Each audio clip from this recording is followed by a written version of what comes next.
Good morning. Thanks. Welcome to the Universalist Unitarian Church of Buffalo. Whether you are a first-time visitor, a long-time member, joining us via YouTube, at home comfy in your pajamas with a cup of coffee, or somewhere in between, we're happy you're with us this morning. My name is Meisha Shibley, and I am a worship associate at this church. We acknowledge that the land upon which our church stands rests on the traditional territory of the Haudenosaunee people, the original nations of this land, who continue to call for justice and self-determination. As always, we are grateful for our fabulous tech team today. They are Robert Park and Josh Disick. Announcements can now be seen on our wonderful new screen, but there are a couple in particular I'd like to draw your attention to. Our refugee family of 5 from Burma moves in on December 13th, less than 2 weeks from now. And if you have not yet turned in your items or their receipts, please do so at the social justice table or at the church office as soon as possible. If you signed up to help, you will be contacted as details become available. Today's bulletin incorrectly acknowledges our beautiful pulpit flowers. So I want to correct that and thank very much the Rabb family who provided these pulpit flowers dedicated to Raymond E. Rabb in memory of a great brother and father and grandfather. And now I would encourage all to build our community, greet your neighbors, say good morning. And if you would rather just sit there and enjoy quietly the happy buzz, you're welcome to do that as well.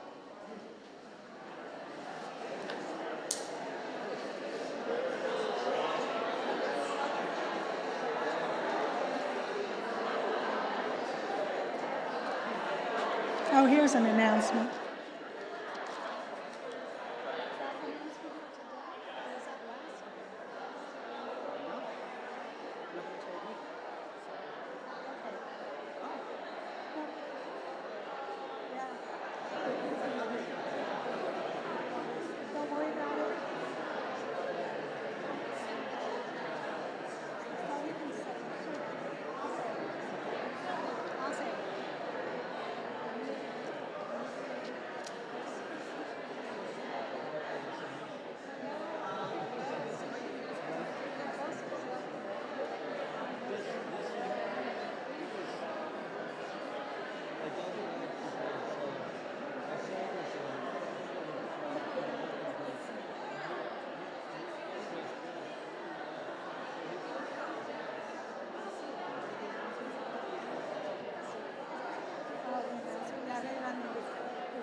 Morning.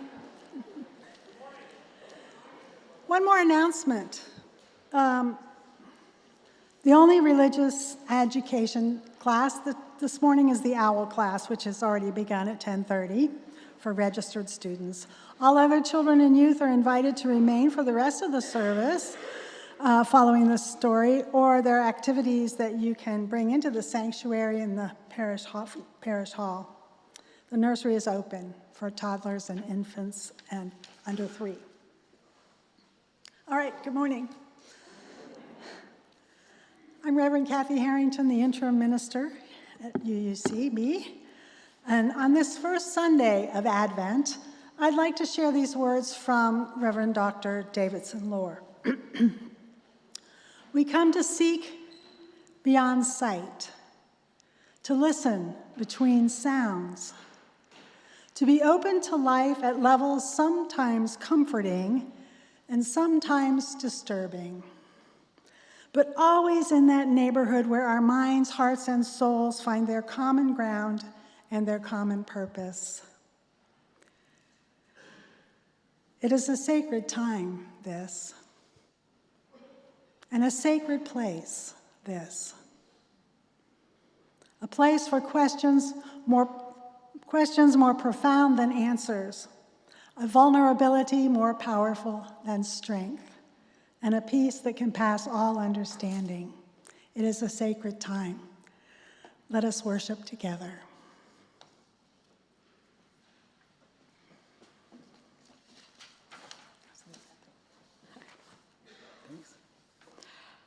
I'm going to ask you to please rise in body or spirit as you are able, and we will repeat the chalice lighting in our bulletins together, after which we will sing together hymn number 55 in your gray hymnals. We gather in loving community, inspiring one another to transform ourselves to create a more just and compassionate world. Now, Chris.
Are invited to come forward and have a seat on the floor, or you can, on the floor.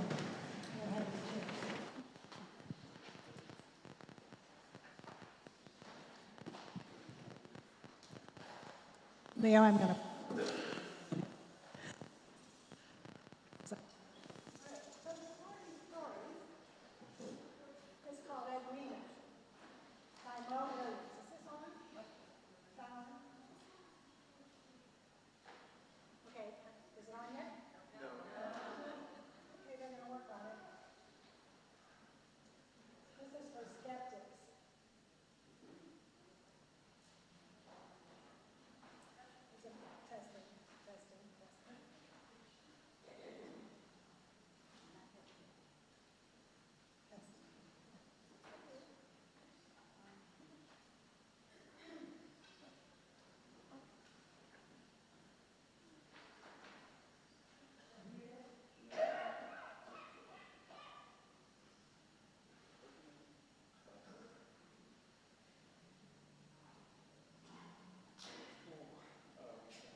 Okay. Oh, yay. Thank you, Josh. My hero. Okay. Next slide, please. Okay.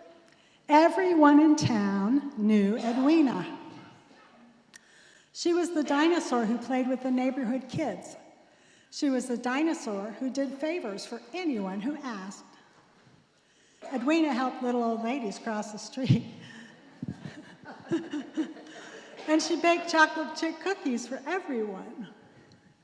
Everybody loved Edwina, except Reginald von Hooby Dooby. Reginald knew just about everything. He knew just about everything, just about everything. He liked to give reports in class about all the things he knew. Today he was going to talk about things that are extinct, specifically dinosaurs. Dinosaurs are totally extinct. But as soon as Reginald started, Beth McFeeder asked, "But what about Edwina? She's a dinosaur."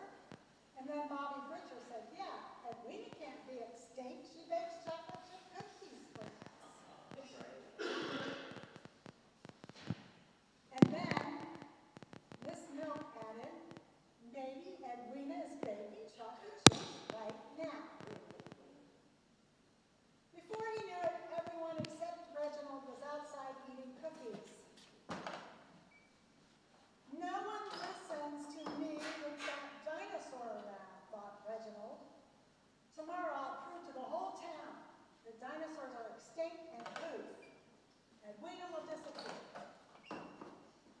The next morning, Reginald handed out flowers that made excellent arguments about how extinct dinosaurs are. They also made excellent hats. And when the flyers didn't work, Reginald tried protesting. "This is not happening." When protesting didn't work, he tried everything he could think of. But no one listened. Finally, Reginald broke down and cried. "Boo," he sobbed. "Why won't anyone listen to me?" "I'll listen to you," said a voice from behind him. Oh, it was Edwina. Isn't she sweet? Reginald took Edwina to his classroom. Inside, Edwina listened as Reginald told her the truth about dinosaurs. He was persuasive, he was expressive, he was loud. He was very convincing. Edwina was shocked. When he was done, Reginald felt fantastic. No one had ever listened to him so well for so long. Everything Reginald had said made sense. There was no doubt about it in Edwina's mind. She knew she was extinct.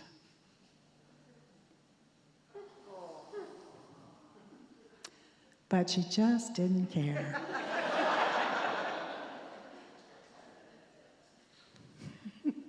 And by then, neither did Reginald von Hooby Dooby. And that's the end. Thank you for listening. What was your favorite part of the story? Did you have one? Little reveal of it was Edwina who was behind him. That was a fun little reversal of behind Reginald. It was a little reversal of expectations. Oh, yeah. That was good, wasn't it? How about you? I liked the part where they saw the dinosaur's hole. When Edwina broke through the brick wall. Yeah, she just didn't care. She didn't exist. Thank you, everybody.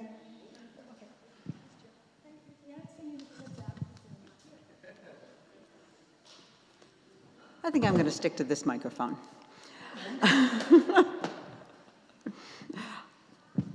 The story this morning I have to share with you reminded me of a beautiful line that I heard in a movie at the theater that my husband and I went to this weekend. And it said, "I know what it is like to live between the certainties." And I think Edwina is living between the certainties.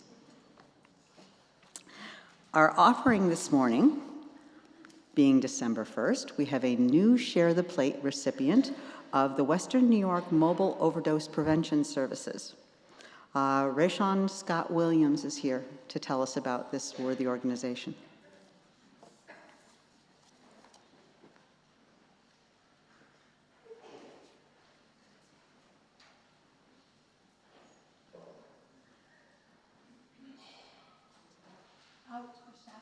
Rayshon, you're probably better off coming up to use the microphone. Yeah, as Kathleen just, or Cathy just demonstrated, it's hard to hear.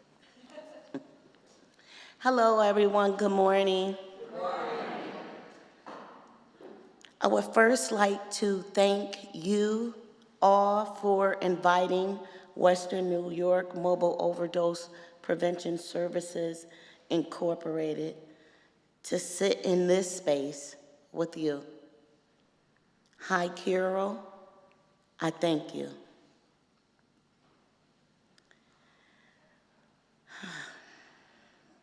Western New York Mobile Overdose Prevention Services is a local 501c3 organization located on the east side of Buffalo. That is where our location is at, but our work is done in the streets.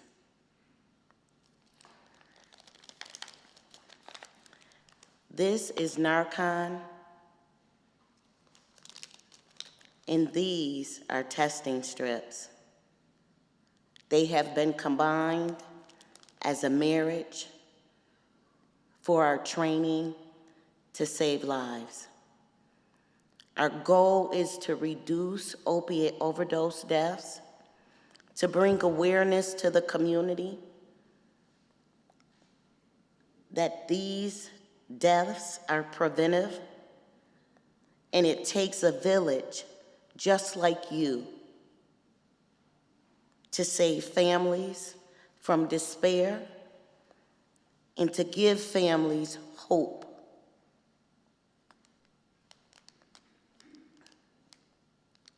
When I did my research for this invitation, I didn't know anything about the Unitarian Universalist Church of Buffalo. But there was something profound in the research that I did. It said to me that you give hope. You know that everyone is lovable and without judgment. Your faith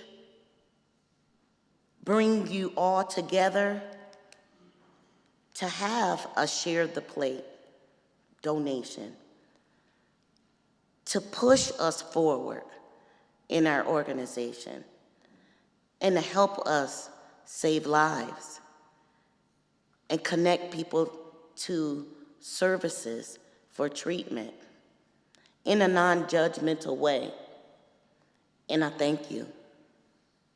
I thank every single one of you that opened your heart to give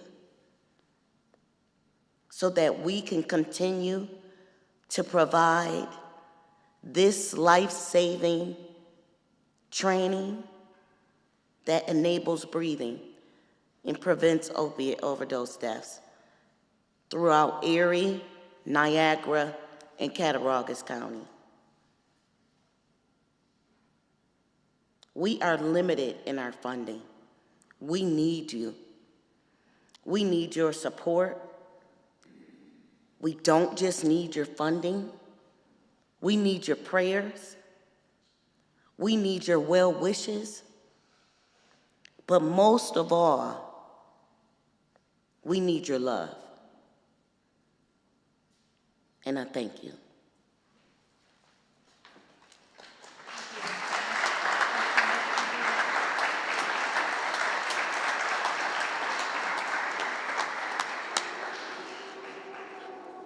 Thank you, Rashawn. Take me a little time to get used to that. As we give our offering, we remember Rashawn's inspirational words, as well as the other needs of our own congregation, and give as we are able. Thank you.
Thank you so much, choir.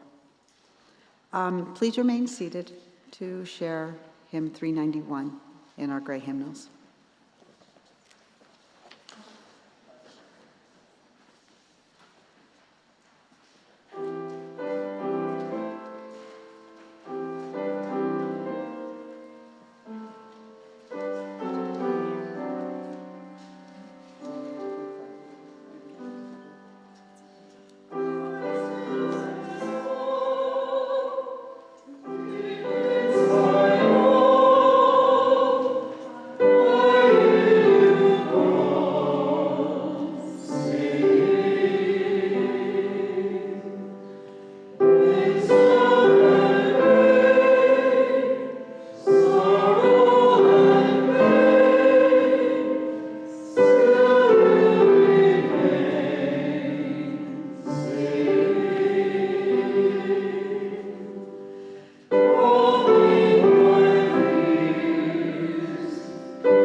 In the center of our service and in the center of our lives, let us pause to honor the silences of the world, to open our hearts to the place of quiet, to the silent prayer for the healing of pain and the soft, gentle coming of love. We especially hold in our hearts today Doug Sherman and Eve Hallberg. Doug is still struggling with illness. He is currently in the hospital, but will be home hopefully tomorrow. Cards are so welcome. No phone calls or visits at this time. But please remember Doug and Eve in your hearts.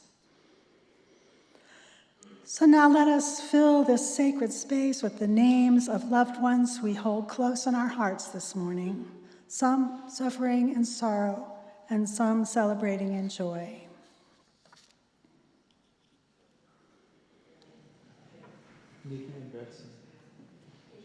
Elise?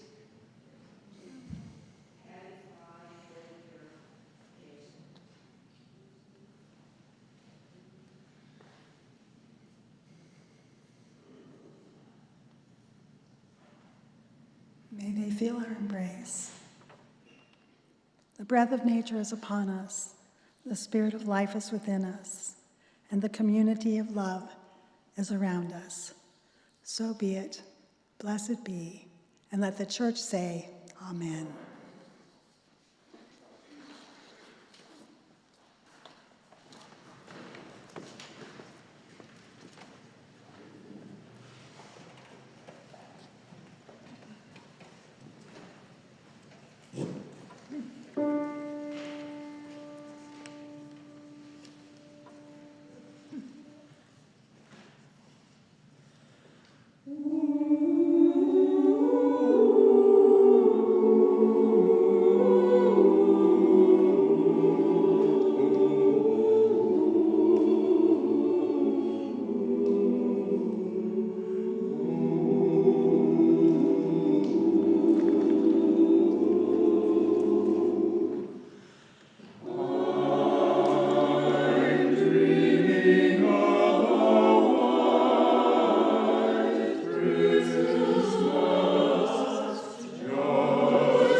Our reading this morning is called Paradox by Gunilla Norris. It is a paradox that we encounter so much internal noise when we first try to sit in silence. It is a paradox that experiencing pain releases pain. It is a paradox that keeping still can lead us so fully into life and being. Our minds do not like paradox. We want things to be clear so we can maintain our illusions of safety. Certainty breeds tremendous smugness. We each possess a deeper level of being, however, which loves paradox. It knows that the moment we are born, we begin to die. It knows that all of life shimmers in shades of becoming, that shadow and light are always together, the visible mingled with the invisible. When we sit in stillness, we are profoundly active. Keeping silent, we can hear the roar of existence. Through our willingness to be the one we are, we become one with everything.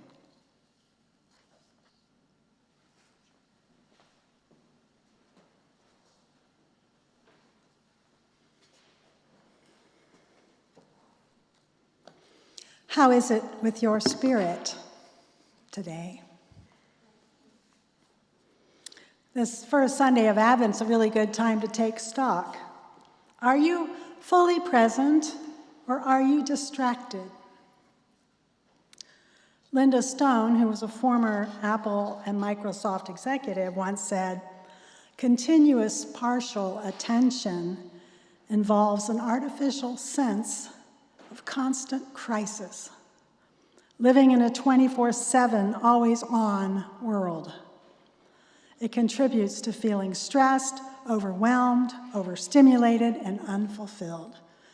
And it compromises our ability to reflect, to make decisions, and to think creatively. We aren't always aware of the stress we are creating in our lives until it overwhelms us. I had one of those overwhelms this week. We think there's something inherently wrong with us, that we've lost our spark. Creativity is impossible, and we are impatient with ourselves and maybe even our loved ones. Eckhart Tolle said, "When you lose touch with your inner stillness, you lose touch with yourself. And when you lose touch with yourself, you lose touch with the world." Buddhism, Taoism, Hinduism, Christianity, Confucianism all point to silence and stillness as the way. Yet in our modern society, even brief moments of silence and stillness seem impossible to attain. I heard Dr. Rachel Naomi Remen speak. She was the co-founder and medical director of Commonweal Cancer Help Program. I was studying to be a minister in Berkeley, California, so that was way over 20 years ago. She was speaking at a hospice conference on end-of-life issues. Dr. Remen, who suffers from Crohn's disease since she was a teenager, said that one thing she has learned in all her years as a doctor is that science is not a large enough metaphor for life. She shared a story about a learning experience that she had in the 1970s. She and 11 other doctors invited Joseph Campbell, you all remember Joseph Campbell, The Power of the Myth, to lead a retreat for them so they might explore the mystery beyond science. The first thing Campbell did was to gather them in a darkened room with a slide projector and a screen, and he had them view photographs of sacred art. After several magnificent photos, a dancing Shiva appeared on the screen. None of these doctors had ever seen a dancing Shiva before, and they were all clueless as to what it was. In the Shiva's multiple hands were symbols of all the beauty and wonders of the universe. Shiva's dance is said to take place in the center of the universe, which represents the heart. The dance is meant to show how to be happy, how to release attachment to what is no longer there. But there was something very curious about the Shiva. This magnificent dancing Shiva had one foot on the back of a very small man who appeared to be on his hands and knees staring intently at something he was holding between his fingers. The Shiva's other leg was bent high in the air as if in celebration. The doctors were really curious and interested about the little man. They asked Campbell to explain the meaning of the little man. Campbell replied, "He represents our misguided obsessions. Mankind is so preoccupied with examining the material aspects of life that he isn't even aware that he has a God on his back, holding all the wonders of the universe, waiting to be discovered and enjoyed." Dr. Remen said, "Life is a mystery to be lived, not a puzzle to be solved. We have gotten so caught up in the mastery that we have impoverished ourselves." She tells another story about the point of practicing presence and not focusing on what's wrong about us or the world, but being fully present to what is now. Shiva and Shakti, the divine couple in Hinduism, are in their heavenly abode watching over the earth. They are touched by the challenges of human life, the complexity of human reactions, the ever-present place of suffering in the human experience. And as they watch, Shakti spies a miserably poor man. He's walking down the road, his clothes are shabby, and his sandals are tied together with a rope. Shakti is touched, her heart is wrung by compassion. Touched by his goodness and struggle, Shakti turns to her divine husband and begs him to give this man some gold. Shiva looks at the man for a long time. "My dearest wife," he says, "I cannot do that." Shakti is astounded. "What? What do you mean, husband? You are the Lord of the universe. Why can't you do one simple thing? Give the man some gold." "I cannot give it to him because he is not yet ready to receive it," Shiva replies, and Shakti becomes angry. "Do you mean to say you cannot drop a bag of gold in his path?" "Oh, surely I can," replies Shakti, "but that is quite another thing." "Please, husband."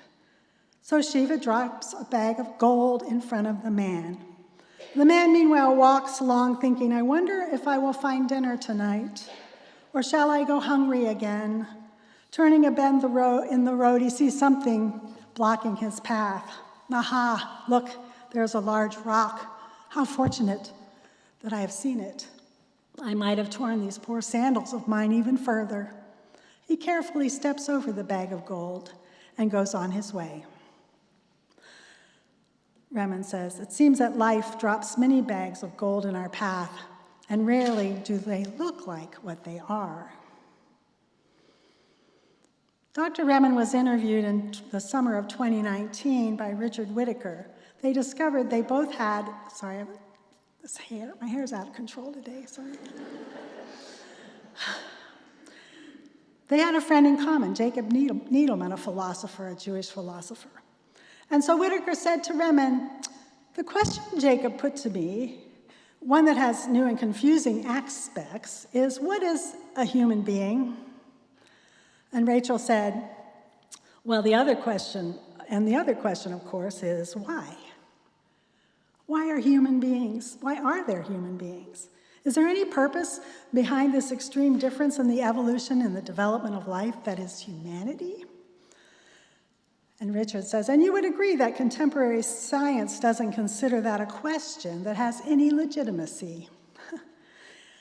Rachel said, "It's not a scientific question. Science describes life but does not define life or even attempt to.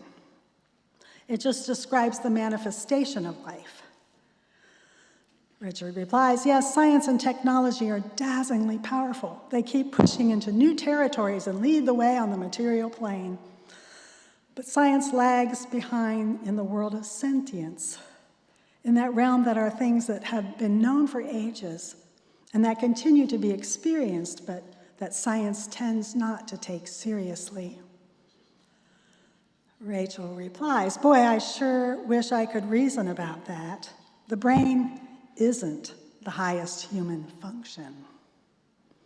The highest human function is shrouded in mystery. It is the soul. I think the development of the human race was not about the ability to think and reason. I think it was the ability to perceive spiritual reality and align oneself with it. I don't think the brain is going to be the factor in the survival of the human race. Frankly, unless we figure out how to get another planet, having trashed this one. It's a horrible thought, Richard replied. It is a horrible thought. I think of survival of human races goes back to a much deeper level of our humanity, which we have fully yet to realize. And compassion is part of that. Compassion. Science is very seductive. It offers us the dream of mastery, but we've traded mystery for mastery. And we've gotten a very bad deal from this, Remen says. What it has done is put the entire planet in peril and every life form on it. And you know, there's a lot that's connected to Kuan Yin in this because mystery is not part of the yang. Mystery is the yang. Mastery is the yang, modality of understanding and action, and mystery is a part of the yin. So what does it mean to be a human? What larger and unknowable thing are we connected?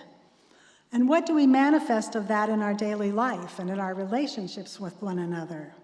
It is the whole other perspective and a different way of seeing. Remen's grandfather was an Orthodox rabbi. All of his children grew up to be doctors and nurses and professors. But he himself was a student of the Kabbalah, which was a great embarrassment to his family, especially his sons. Their grandpa was sitting in the study reading about magic in their minds. Remen says she was a very mystical child in a cognitively oriented, high-achieving family. So her grandfather was a refuge. He would sit at the table reading the Kabbalah, and she would sit under the table and playing with his velvet slippers. There were certain stories that he would tell her that she didn't quite understand. But Grandpa, what does it mean? She'd say. Don't worry, someday you will know what it means. And one of these stories was the story of Lame Vav. The story basically says that God will only allow the world to continue as long as there are a minimum of 36 people in the human race who are able to respond to the suffering of total strangers. And should at any time in the human race there are fewer than 36 such people, the world will come to an end, and the human race experiment has failed. Rachel remembered thinking that who are these people? She was 4 years old at the time, and she was just beginning to think about movie stars. Who are they, Grandpa? She asked. Neshumale. Nobody knows who they are. They themselves don't know who they are. Even you might be a member of the 36 and not know it. I began thinking about these people, she said. These people had to respond to suffering. I mean, what if it was too much for them? What would happen? Then the world would be gone. She became very frightened. What would happen if they can't do it, those 36 people? She asked her grandfather. Neshumale. They don't have to do anything. They just have to have the capacity to feel compassion for the suffering of people. People they don't even know. People whose language is different, whose faces are different. They just have to have the capacity to feel compassion for the suffering as if it were their own.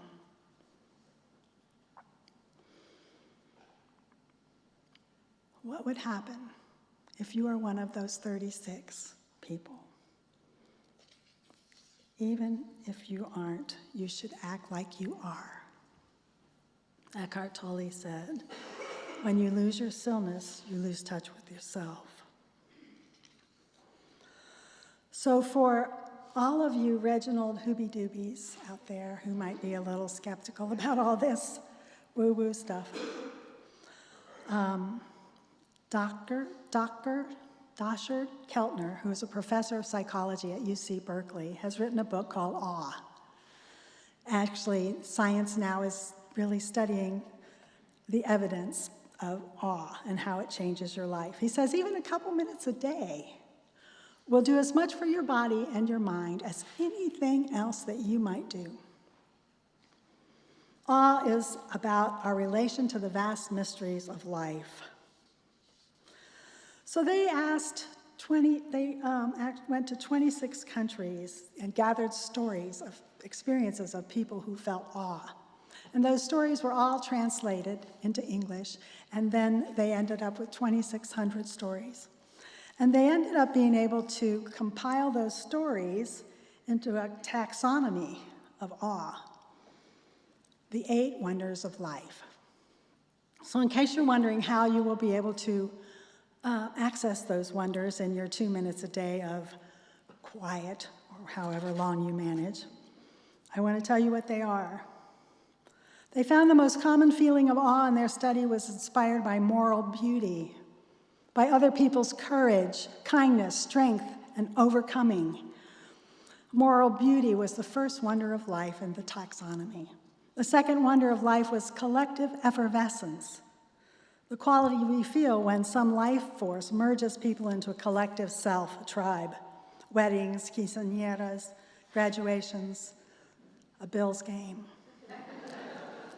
The third wonder of life is nature, its beauty, its cataclysmic events even. Sadly, light pollution has done real damage to our capacity to wonder at night at the beautiful sky.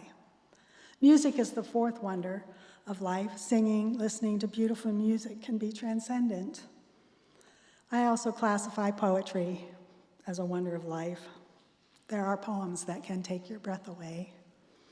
The fifth wonder of life is visual design. Aldous Huxley, in his book, The Doors of Perception, suggested that the visual design of jewels opens our minds to the mystic's way of perceiving the world. Stories of spiritual and religious awe were the sixth wonder, and stories in life and death, the seventh wonder, and epiphanies, when we suddenly understand essential truths about life, were the eighth wonder. He points out that none of the 8 wonders of the world of life occurred within the realm of mundane materialism. Money wasn't there. Power, acquisition, status, none of it. So armed with this information, I invite you to spend the month of December practicing quiet, finding a place of stillness, and experience being open. You don't have to make it happen, because that won't work. You just have to be open to letting that experience of awe into your life. Keep a journal. Keep track of your daily experiences of awe and how it changed your perspective. Our UU faith has placed love at the center. It is the power that holds us together. Love is at the center of our shared values. We are accountable to one another for doing the work of our living through our shared values and through the spiritual discipline of love. And for those of you who are open to the spiritual language of awe, the Gospel of John tells us that God is love. God is found in the touch and in the eyes of a brother offering comfort. God is found in the love and gratitude of the comforted for the opportunity. Mary Baker Eddy, the founder of Christian Science Monitor and Christian Science, defines angels in her prose work. She writes, "When angels visit us, We do not hear the rustle of wings, nor feel the feathery touch of the breast of a dove, but we know their presence by the love they create in our hearts. Oh, you may feel this touch. It is not the clasping of hands, nor a loved person present. It is more than this.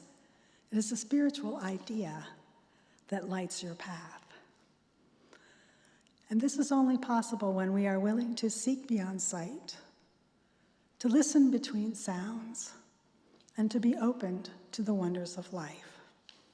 This is my hope for myself and my prayer for you as well. May it be so. Let us sing. Please rise in body or spirit, and let's sing Spirit of Life, hymn number 123.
Please remain standing and say the words with me as we extinguish the chalice.